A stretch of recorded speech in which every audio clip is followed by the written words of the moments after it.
Presidente Serracchiani, la settima conferenza regionale dell'amianto, lei ha ricordato il ruolo della Regione in questi 4 anni, importantissimo sia per la conferenza stessa e per la commissione che si è costituita, ma anche sul piano della prevenzione e della cura alle malattie che derivano dalla contaminazione dell'amianto. Era uno dei punti fondamentali del nostro programma, lo abbiamo portato avanti convintamente, quindi nel 2013 abbiamo ricostituito la Commissione regionale per l'amianto, abbiamo costituito e reso autonomo anche attraverso gli ultimi atti aziendali dell'azienda sanitaria il centro unico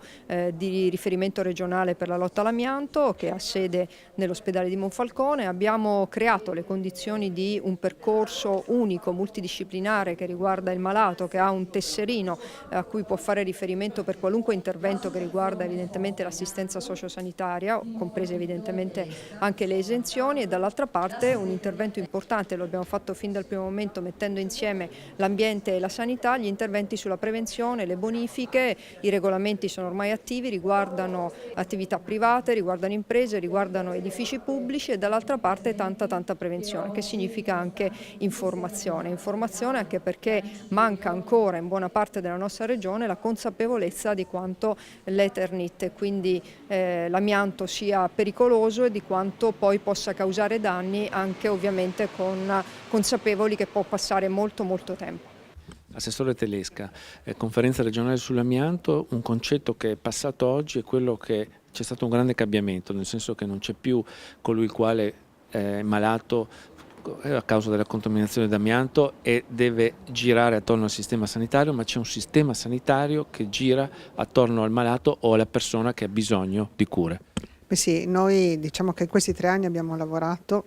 anche con la Commissione regionale amianto, che l'abbiamo ricostituito nel 2014, e fondamentalmente il risultato credo importantissimo sia stato proprio poi concretizzato con la delibera del 2016 del percorso assistenziale del malato o comunque degli esposti all'amianto, che vuol dire che c'è un percorso multidisciplinare, ci sono diverse professionalità, dal medico di famiglia al medico ospedaliero allo psicologo, anche all'amministrativo, perché c'è anche sono anche degli adempimenti amministrativi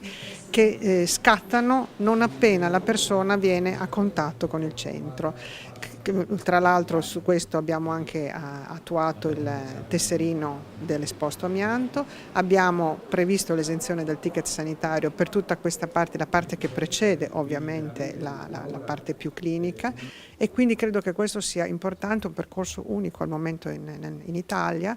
e anche doveroso in un territorio come il nostro dove purtroppo questo problema è molto diffuso. Assessore, lei ha parlato anche di speranza, avendo davanti i professionisti del CRO di Aviano, in questo senso la Regione supporta anche quella che è la ricerca. Sì, è che il lavoro sull'amianto e su queste tematiche non è solo sanitario, è tutto il lavoro che riguarda l'ambiente, ma anche un filone molto importante è la ricerca scientifica, supportare la ricerca scientifica. Noi tra l'altro abbiamo appunto degli enti, il CRO di Aviano è un istituto di ricerca e cura a carattere scientifico che su queste cose sta lavorando, hanno già alcuni risultati. È importante la ricerca perché la ricerca è l'evoluzione, la ricerca è la speranza anche per coloro, perché noi sappiamo che questo problema si protrarrà anche negli anni futuri, perché purtroppo l'insorgenza della malattia può avvenire anche dopo, e quindi la ricerca è la vera speranza per queste persone.